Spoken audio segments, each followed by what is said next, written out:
Hi, I am so excited to be interviewing my friend and co-conspirator, Rich Citrin, who I've known for quite some time, almost from the beginning of the development of the InterPlay practice. He is an organizational psychologist and a consultant.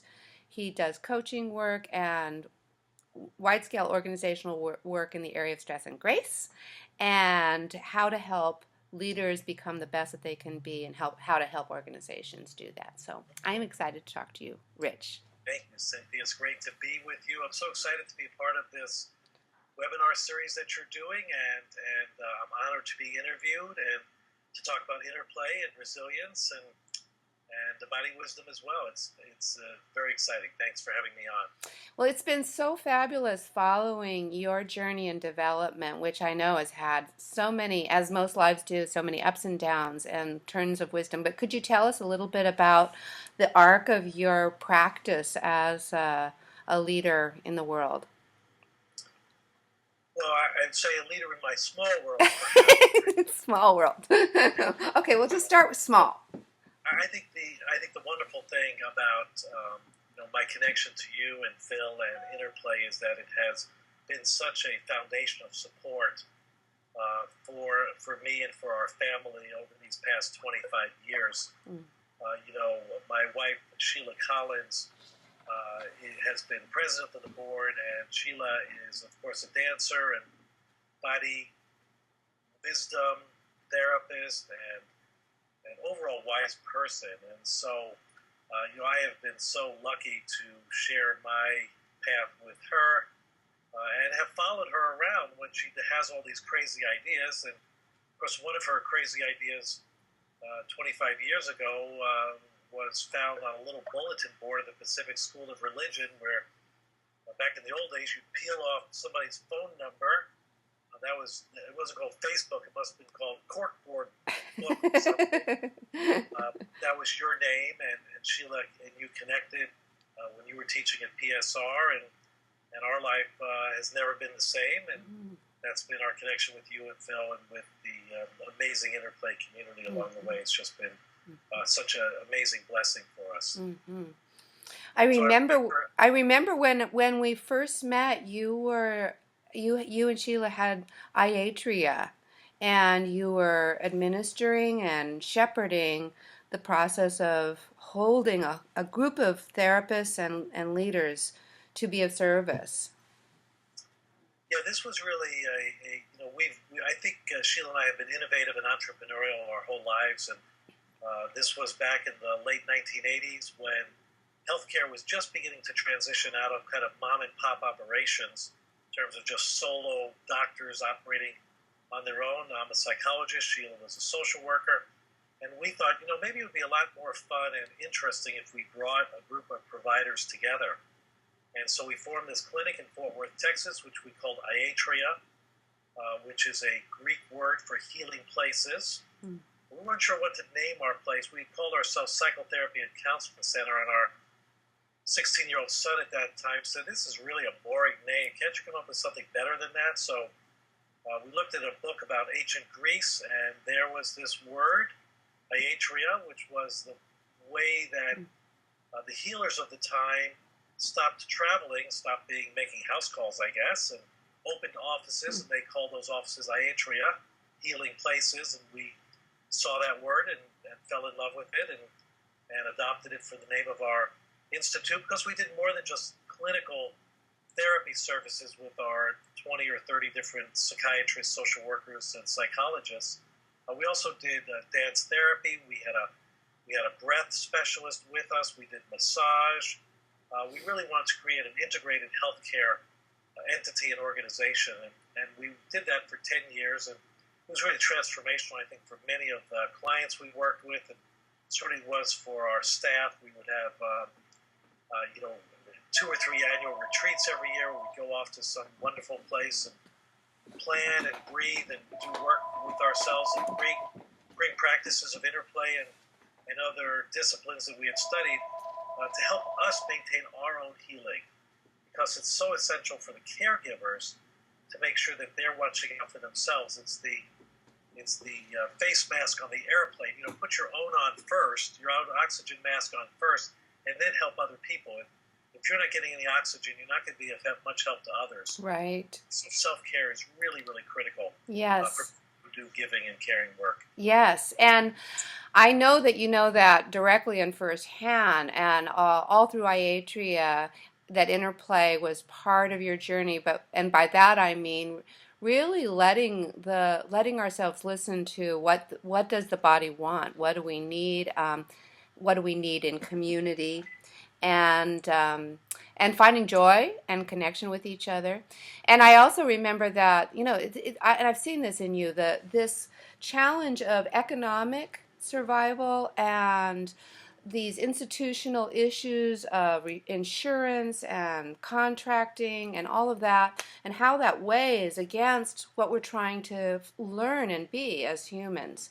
And you have been a person that's held both of those things, both you and Sheila, straight through, and I admire that so much. I think it's so important. Hang on a second.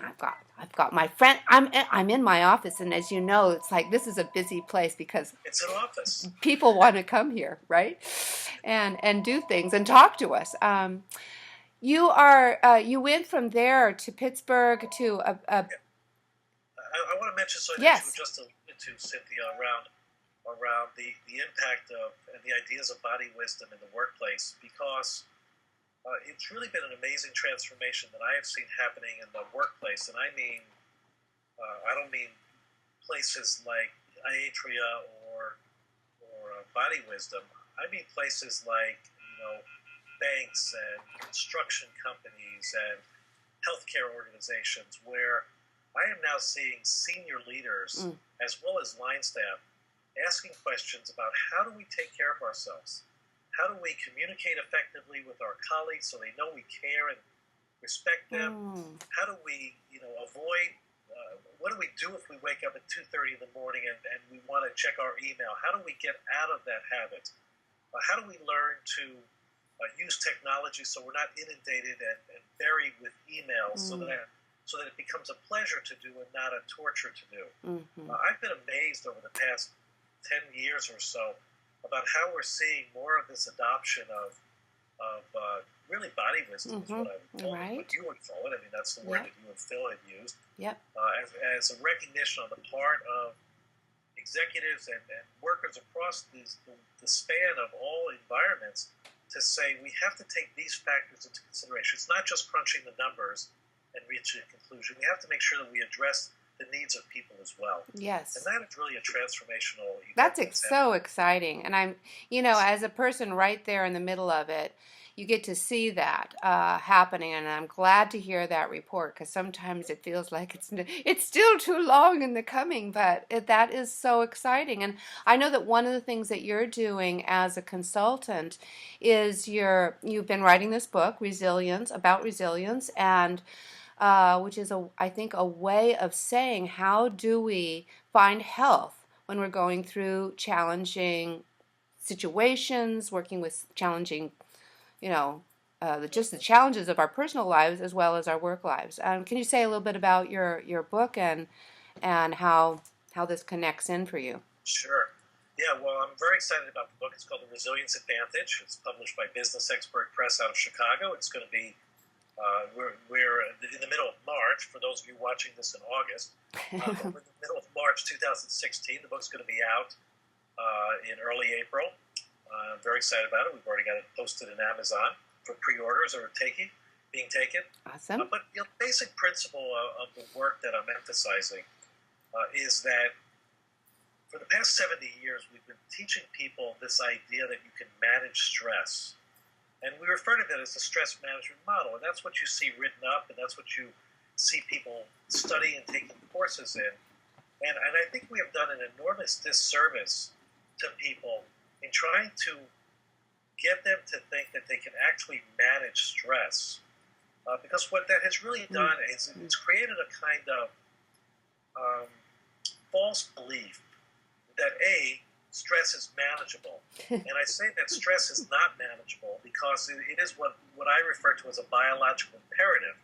It's a little bit like gravity. If I hold a pen up and drop the pen, you don't manage gravity. Gravity is a physical imperative. It's going to happen.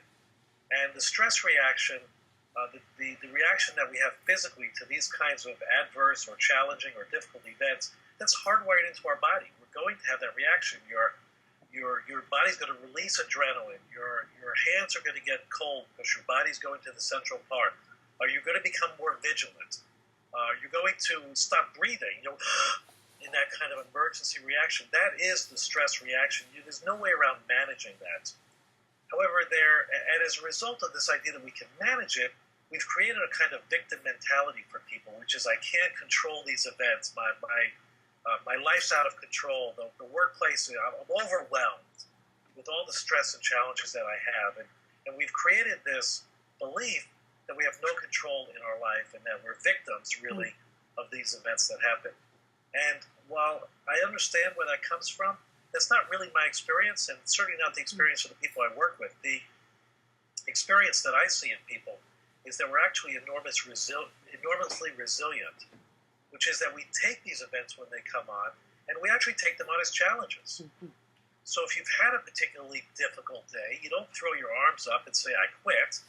You say, okay, let me take a break, let me go for a walk, let me figure out what I need to do.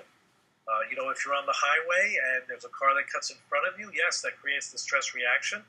What you do is you back off, confront that person. You find other ways of dealing with these challenges. And this idea of resilience, which is how we face these kinds of challenges and adversity and how we work to overcome them, is really much more the biology of how we, in truth, deal with stressful and challenging events. Yeah. I think that is I remember in the fall when I was facing these 3 really big events, and I spoke with you about this, and you said, how clearly stress is just part of everything. And it was like a real, I'm a big believer in the physicality of grace. And so I orient myself towards this, but I sort of forgot to look stress square in the face, just call it by name. And I think by trying to dismiss it or stay away from it, there's a certain way in which I'm disarmed. I can't actually do the good, skillful work. So I started seeing this period I was in as climbing Mount Everest, and that I was going to be this wonderful climber, and I was going to have this mountaintop experience. And it really did make a difference for me. And I just love this. This is a great example, Rich, of how I think in the InterPlay community we partner each other with wisdom. That the wisdom of the body isn't a specific wisdom. It's coming from all sorts of places, and that when we're really listening, we can collaborate and partner in these beautiful ways, and it creates a living system. And I love that about our practice and our partnership. And I want to just ask you, I have seen you through the challenges of personal and professional work, as you have seen me through mine. And I know that you are, like me, a giver, a person with extraordinary heart and capacity for showing up, even though it might kill us both, just sometimes giving is just incredible. But as a giver, I know this is part of your philosophy, your way of being in the world, and you've also been an incredible contributor to InterPlay in so many ways with your time, your energy. You're a co-owner in the InterPlace building, the mothership, with having a wonderful condominium that is a part of a vacation rental, and you're also a contributor financially and have been over time. And I just wonder if there is some wisdom you might have about contributing to InterPlay or things like this that may not be right in the center of people's attention. What is it about giving that you think makes a difference to something like InterPlay? How can you not give all of yourself to something that you believe in so passionately and completely? So I think the giving economy, the giving mindset, whether it be of time, energy, financially through the Giving Wings Society, just enriches my experience of InterPlay and brings me closer to the community. Cynthia, I just finished a book called Givers and Takers, Ah. written by Adam Grant, is rated the most popular professor ever at the Wharton School of Business at the University of Pennsylvania. He's a young guy; he's in his 30s.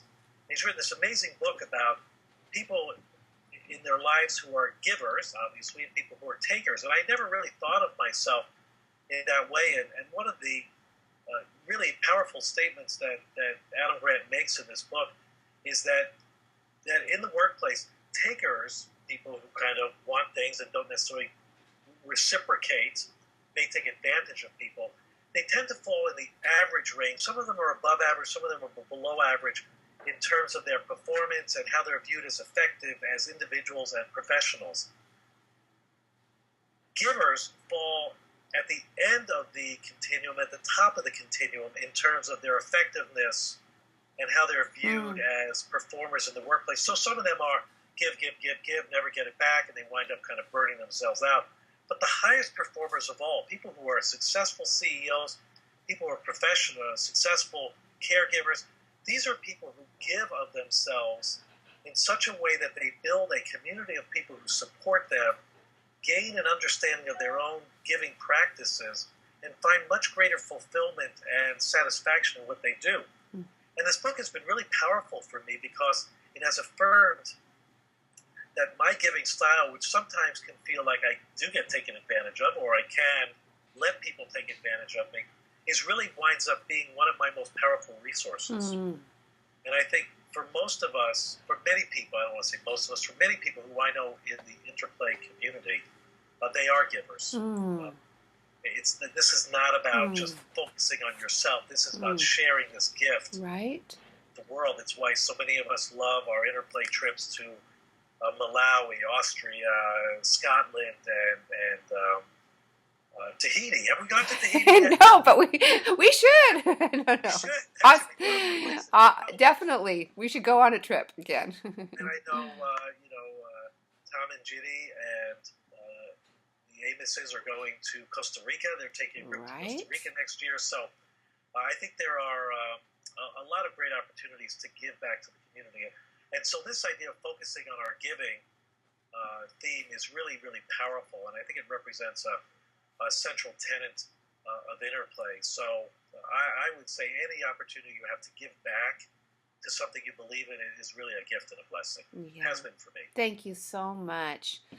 Well, Rich, I just know we could talk and talk and talk. And I love how you have reframed a couple of really important things for me, just hearing again that in InterPlay, we can really see stress as part of the grace, really, that it's part of the challenge of life, and it's something that we can play with, and we don't have to go into victimization. And also this thing about how our giving is a resource, rather than thinking of ourselves as we're being worried, about how much we do or don't have to give, that we just know that from whatever way we are giving, and particularly for us InterPlayers as dancers and singers and storytellers, is really living life to the fullest. So we excuse my phone. We know when we perform or we do workshops in InterPlay, people walk away with understandings and gifts that we never anticipated or expected to have happen at all. So that's the power of giving. It's transformative in its nature. Well, I'm celebrating you and celebrating Sheila. I know you both have a lot of exciting things coming up. And if people wanted to find out more about your work, where should they go? They can go to my website, which is Citrin Consulting, Citrin Consulting.com. Yes. And they can connect with me there for sure.